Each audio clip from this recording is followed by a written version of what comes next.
Whether I was prepared for leadership, the answer is yes.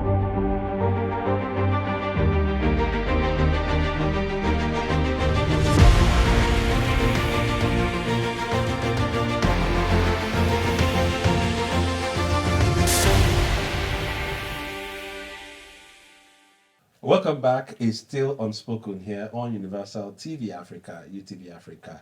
And we are having conversations about those things that people really don't talk about. People talk about the other side of those things. But this program is designed to give the people involved the opportunity to also set the record straight, say the correct things about those issues and their persons. Well, for introduction, once again, my name is Maddox and I'm here with Steve, and our guest is still here, His Excellency Okezie Victor Ikpeazu, PhD, the immediate past governor of Abia State.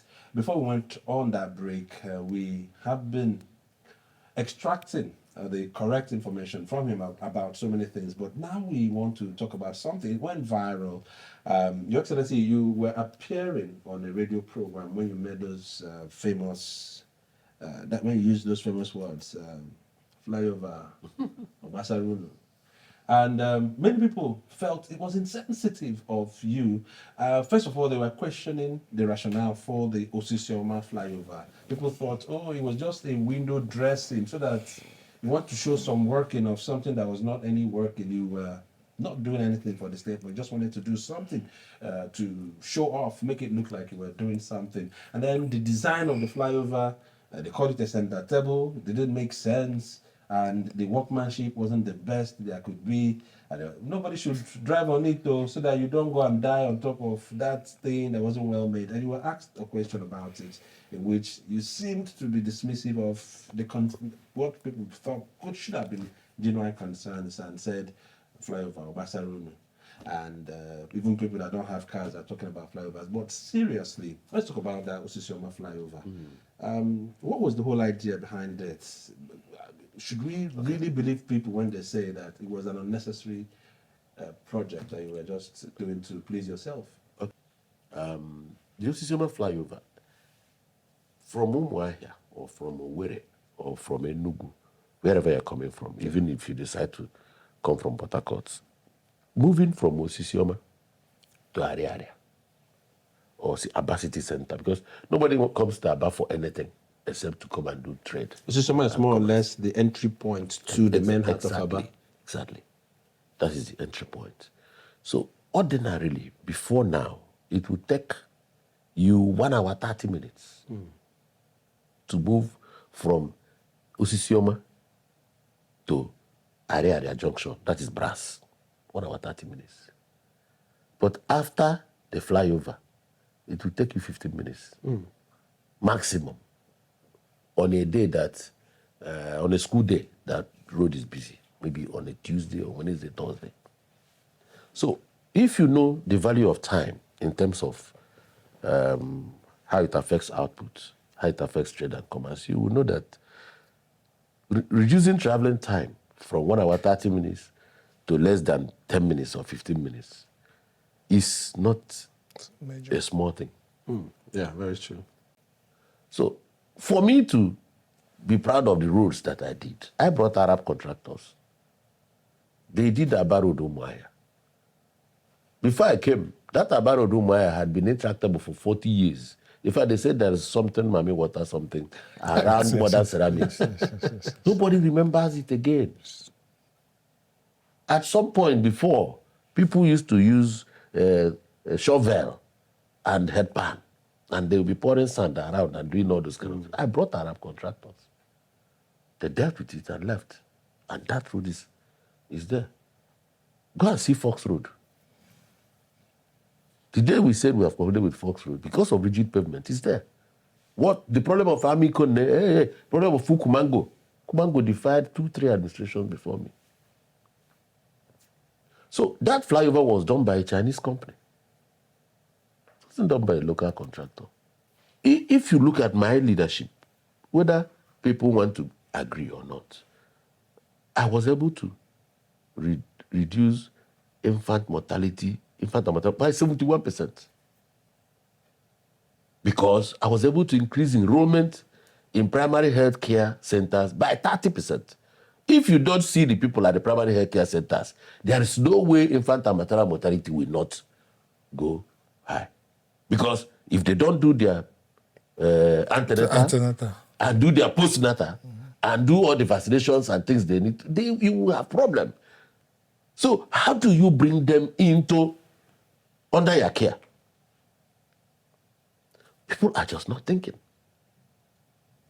So these parameters are there. By the time I left government, Abia was the third best in this abysmal poverty index thing. Was the third best. So these are parameters that are there by MBS. I don't know the office of MBS. So these are independent statistics. Independent statistics, yes. So what again are they talking about? So there's something, you mentioned about leadership. I'm sorry to go to a place like Akwa Ibom. It's what I always talk about. As a Lagos person, that of Lagos is neither here nor there. But they saw Akwa Ibom, where they said Victor Atta was slow, it was this. But today, everybody says Atta is the architect. He did the foundation. See, okay, the development paradigm in Akwa Ibom, if you look at it from afar, you will be amazed at the wisdom of Atta. So Atta was looking for an anchor. Why do I have to go to Akwa Ibom? Apart from Mobile, and Mobile people, all the high-earning staff of Mobile can fly chopper. Yes.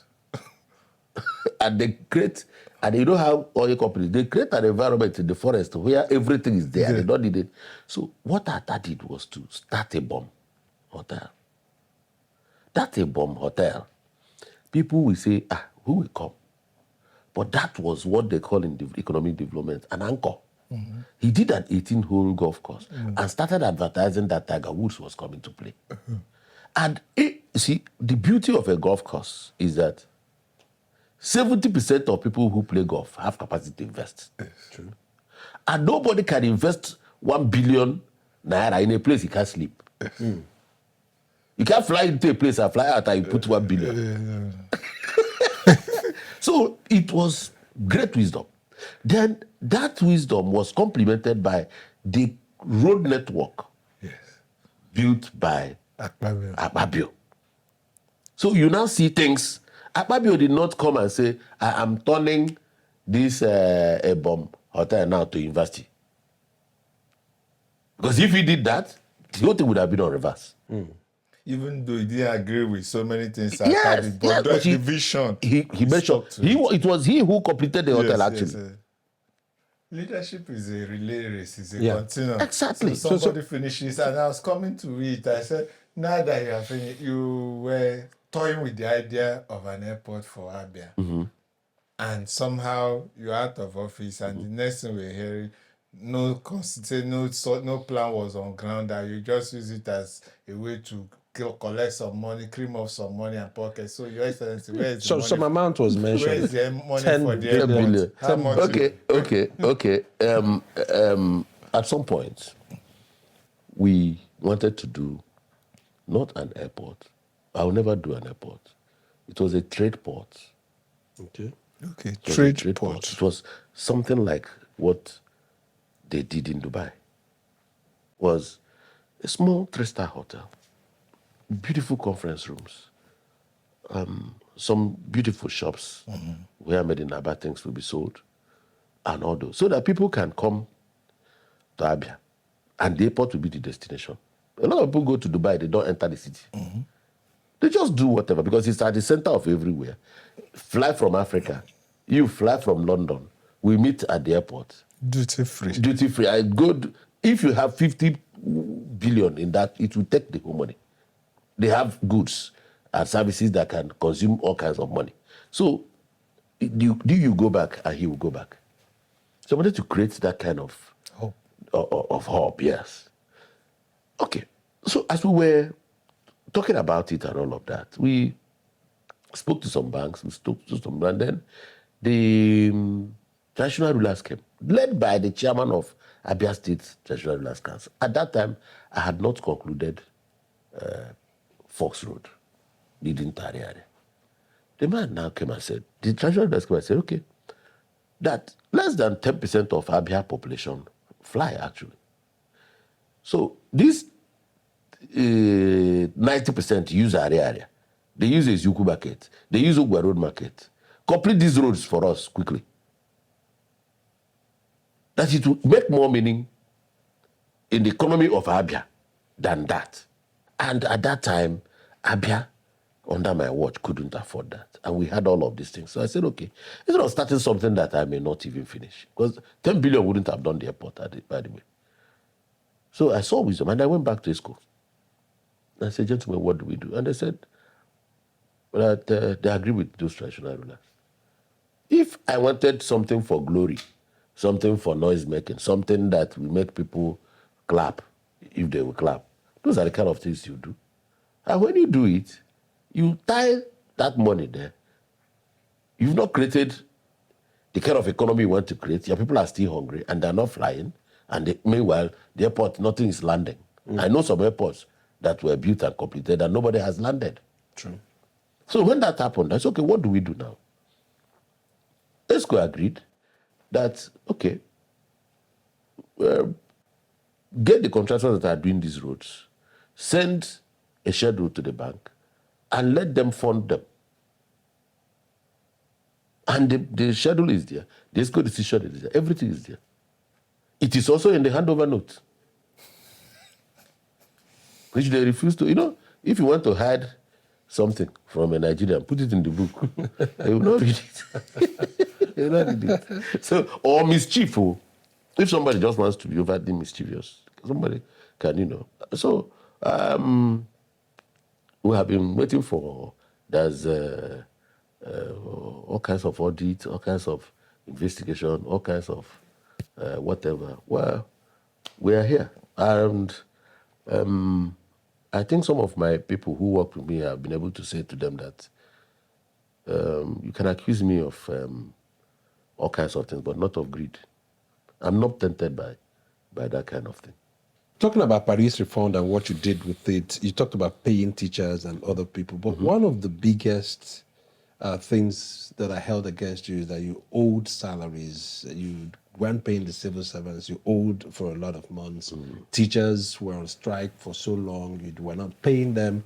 The Abia State Polytechnic, you owed them so much. You were not paying. If leadership, if I inherit assets, I should be willing and ready and courageous enough to inherit liability. And it is a defeatist approach. It's I don't want to say. If I borrow part of Tommy's definition of an idiot, I would say it is idiotic to say that you are not interested in what your predecessor is owing. I can't say that kind of thing. In fact, it's an insult to the worker. I was like 3 months old or 4 months old as governor in 2015, and I paid 11 months. Arrears. Yes. I wasn't the person owing 11. I wasn't the... No. I could have said, I have paid you people 11 months, so the next 11 months, don't ask me of money. But when I paid and they said, okay, we are taking it as the ones we are owed before. It's okay. If you were owed and it is verified, it's okay. Those workers, working civil servants and all of that, none of them. The people we were having problem with were those in parastatals. Those working with the Ministry of Education, Ministry of... Are you not supposed to pay parastatals too? No. Parastatals are revenue generating. Okay. Right now, I don't know what they're doing. I think they're collecting all their money and paying them. But I didn't, like Abia State University, I won't go to Abia State University and say to them, pay the school fees that the students are paying, pay it to age. I didn't feel I should do that because it will clip and whittle the autonomy of the tertiary institutions. I know what it takes to run a university. You know, but I say to them, if I pay you salary and you also collect Revenue. Yeah. What you should expect me to pay is subvention, not salary. Okay. You know, but that is neither here nor there. But what I'm telling you is the noise you hear about backlog of salaries was because I also inherited. and I took responsibility. So I didn't come to say, oh, now there's a clean slate. I'm not going to look at what my predecessor did and all of that. Abia State Polytechnic, they were owing First Bank 2 billion. And First Bank was doing 70 million every month. So you give them money, they collect. Once you give them, they collect 70 million. And yet they're still owing the 2 billion. So I had a meeting with the management and I said, so if I pay off this 2 billion and free this 70 million, can you run? And they said yes. I paid it. And they came back on Monday, they can't run. They suddenly realized they couldn't run. They suddenly realized they couldn't run. But you don't go back and forth with your workers. So when I came, I decided to deal with some of those deficiencies, having studied what has happened. Okay, the International Conference Center was started by Governor T. Orji. I completed it and named it T. Orji. The Asupe building was started by Governor T. Orji. I completed it and named it Mike Onyebuchi. The Jack building was started by T. Orji. I paid for the entire completion of that building through Union Bank. But I understand they just completed it now. Maybe they want to say they built it. The government house was started by Governor T. Orji. I completed it. But though the present governor says he's not using it, he's not going to use it. And he also started the office very close to adjacent the governor's lodge, the new governor's lodge, which anybody that is serious-minded can take up and build and give credit to those who started it and also arrogate some credit to himself for completing it. That is what leadership is all about. So you cannot say that Abia started in 2023. No, now. It's disingenuous. It is also pedestrian. It is elementary. That is mediocre thinking. If I had a choice to ask what I would have loved to inherit, part of what I would have loved to inherit from my predecessor would have been a long-term development plan, an industrial plan.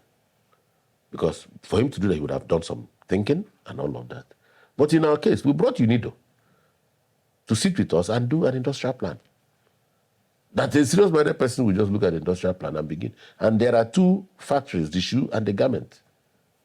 But I'm saying that there is a clear path. There's a clear path for our people.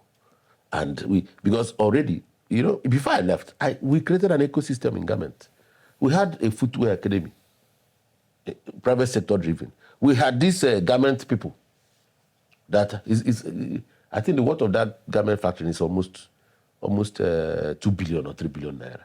An Akwa Ibom lawyer that came, I gave him some face masks to do or whatever during that time. He is so massive. He has a textile mill and he has a garment factory. He can do all of them at the same time. But he's doing Ishiago for a lot of people, like this flannel. Yeah. So we had an ecosystem because I registered in the Footwear Academy as a shoemaker. And I had 4,000 young people registered at the same time. We exported shoemakers to Dubai. To trade? To train. Did you? I'm a trained shoemaker. Oh, great. I'm a trained shoemaker. If you come to my village, I'll show you the shoes I built. Because that is the trade of my people. Your Excellency, let me, a little bit, just deviate you away from what we have been talking about. At 60, wearing canvas, looking sprightly, and Maddox alluded to the stories we've been hearing. Which of the Nollywood girls is still with you now? Steve, you're advertising me. Okay, let me say this. I heard all that story. There was a time we wanted to, we are pioneer for telehealth in Nigeria. We linked over 260 primary healthcare centers. So, okay, telemedicine. Telemedicine. Abia is the flagship. I had to deliver a paper in Rwanda on Digital Africa, on this telehealth thing. And what did we do? We got 15 medical doctors also, had a room like this where they sit in front and they're looking at a TV screen. And we connected all the primary health care centers. So they call in, and the doctors could talk to the patients, and the primary health care attendant could talk to the doctor and get clarification on what symptoms she's seen or he's seen or whatever. In fact, at some point, some of those telehealth doctors knew the patients. You'll be there, they will call your name at home. We spoke to you last week, Mama. Is the headache still bothering you and all of that? So we had gone to that point. It was when we started that program that my then Commissioner for Information decided that there was need for us to do a video, whatever, or marketing the importance of telehealth. They needed to go to apps to capture some students. And JOK brought some Nollywood people. JOK, John Okiyikalu. Yes, they went to Abia State University. They went to area, saw shoemakers, and interviewed them. The importance of somebody was, I think Dauda acted as somebody who was doing his shoe, and he was having headache. And then all of a sudden, say, hey, I cannot go to my doctor. So he used this card and call. When he called the doctor said, how is it applicable? Do this. A girl was reading in the school, and by 12 midnight, she had problems. She couldn't access a doctor, whatever, but she dialed a doctor. And so they did that thing, and they came to my lodge, all of them, with camera like this, and we took photograph, just one photograph. Nollywood actresses. Yes, one photograph. That was how I became the darling of Nollywood people. Because you didn't buy pass for first. Let me say this. When my wife had this, somebody told my wife said to me that they said I bought Range Rover. My wife asked the person, what did the girl do for me? Because my wife knows that the OKZ cannot. I don't even have that Range Rover. Range Rover. Because you say sometimes you start saying sorry from the bedroom. I say whether for the offenses you have committed or the ones you want to commit. So is you watch football, you don't play any longer. Are you into tennis? I do. I play tennis. Okay. I play soccer because it's the two I can ignore. But I'm not. I do 5-a-side. Okay. Then I do tennis. Okay. Then I work out in the gym, and then I read a lot. I'm also thinking seriously about what to do about leadership, because I don't like to complain for a long time. Okay. I don't like to complain my father told me that you see, two things actually stand somebody out as intelligent or ordinary. One is your turnaround time in terms of decision making. How long does it take you to come around to the right answer? So you must learn and practice how to eliminate toxic options or options that won't work. And when you are faced with the option, and that is the option, you must dredge up enough courage to face that option. So if I have fresh egg now and the thing fall from my hand, the only thing I would do is to either look for packer to throw it away, or if it's on the street where I don't need to do anything, I will walk faster than the person who, you won't even remember that time, because waiting there and crying. I'm crying. Because then Spaglu will not help me. What will... Head. Yes. You're always signing. Yes. This is a good place to close this book. I've tried. We thank God. Thank you so much, Your Excellency. In case you're just joining us, which is very late, we've been talking with the former governor of Abia State, His Excellency Okezie Victor Ikpeazu, PhD. He's helped us to put a searchlight on those things you must have heard about him and given us the true perspective of them from the one who would know better about all of those things. Thank you once again, Your Excellency. Thank you. Thank you so much, Steve, for being here with us today. Thank you. Thanks for all the support, Your Excellency. Cool. We hope to see you again, and by that time we'll have another person who will be in the States to give us the true perspective of things. But don't forget, you can find out more information about this program and others on our website, utvafrica.com. Till we see you again, have an excellent day ahead. Thank you.